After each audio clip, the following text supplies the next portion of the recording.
When I started on the journey with success in my son, I really didn't know how things were going to go. But as Dean began to change and flourish, I just felt completely indebted to success for all the hard work. So I knew that anything that I can do to give back is something that I wanted to do. Every parent, they all want the best for their children. I wanted my kids to be better than me. I wanted them to be, having better life and better opportunities than I.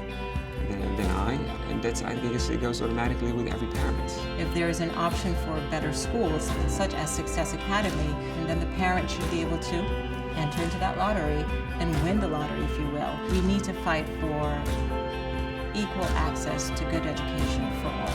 Whether you're a grandparent or an aunt or an uncle or a friend, we all have children in New York City that we care about and want the best for. I think we all, as a community, owe our children a future. Education, to me, it should not be a privilege. It should be actually access to everybody. I mean, that's how you build a community. It's how you build healthy societies. If you want to live in a better community and better world, you have to wish the other person what you wish for yourself. If we're experiencing these wonderful outcomes with our children, we need to remember that there are other parents outside of these schools who are still waiting. Unfortunately, not every child in New York City has access to really great education. And unfortunately, that is dependent upon where they live. You have children that, depending on their zip code, depending on their borough, may not have access to great public schools. We have to make sure that we have options for these children. I will chain myself into gates of politicians and scream and yell to give opportunities to those kids who need it. You have to understand that charters are not guaranteed their spaces at all times. Your school space is not always guaranteed. So it's always good to stand up for other schools because you in turn may need that support one day. When I went to Albany the very first time, I met a mom who said to me, "Where's your scholar?" And I said, "Bergen Beach." And she said, "I fought for Bergen Beach. You were there because I fought for you. And I didn't know you." And she said, "What you can do is fight for those who you know need a place." And so I told her, from one parent to another, that I would do that.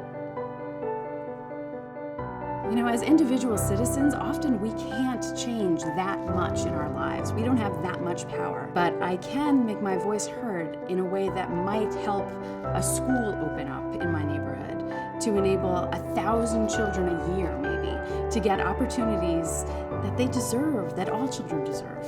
I think it's important to advocate on behalf of kids across New York, and not just on behalf of my own child, because someone did that for me. Parent voices equal power. You can't have power without voices. You can go to Albany, you can speak at rallies, you can march in rallies, and those are all meaningful and real ways to contribute. You can always make a phone call, you can always email, you can always, talk about it on blogs and social media. You have strength in numbers, you have power in voices. It's not always big interviews and, talking to thousands of people. It's reaching individuals and telling them your story. My name is Peggy Aziz. Leanne Jackson. How you do? I'm a mom. I'm a mother. I'm a father. And for me, advocacy means progress. To fight. To stand for one common goal. Fighting for great education for my child and for all children in New York City. My name is Susan Schroeder, and I advocate because I want to help all kids find their way in the world.